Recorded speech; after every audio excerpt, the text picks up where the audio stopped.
Beginilah kondisi tenda tempat penampungan sementara para pengungsi etnis Rohingya di Komplek Kantor Bupati Aceh Barat setelah puluhan pengungsi dikabarkan kabur pada Sabtu pagi kemarin.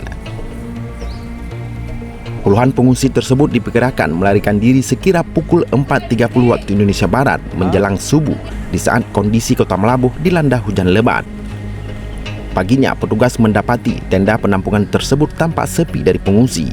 Setelah diperiksa petugas, hanya menemukan tumpukan barang dan tumpukan pakaian di dalam tenda penampungan yang biasanya ramai dihuni oleh para pengungsi Rohingya sebagai penampungan sementara.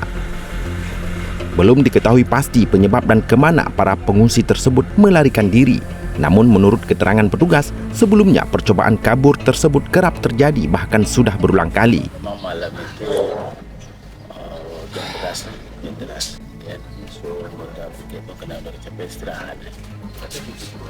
Pas paginya waktu kita mau ada apel itu kita tenda udah kosong orang. Pagi jam berapa itu? Tadi biasa kita 6:30.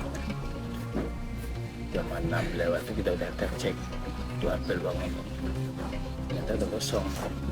Yang biasanya selalu azan kedengaran. Tidak ada. Saya dicek barangkali ada yang wujud semua, barangkali rumah tidak ada. Berarti biasanya kita selalu patroli malam, tapi malam memang tidak ada patroli kita ya Pak ya? Tapi patroli malam tetap. Masih ada itu Pak jam? Masih, kami jam 12, jam 1 masih di sini. Anggota PK itu masih di sini. Sebelumnya, 75 pengungsi etnis Rohingya dievakuasi ke daratan Aceh Barat setelah kapal yang mereka tumpangi terbalik di perairan Melabuh pada Maret lalu. Kemudian untuk penampungan sementara, puluhan pengungsi tersebut ditempatkan di Komplek Kantor Bupati Aceh Barat untuk sementara waktu.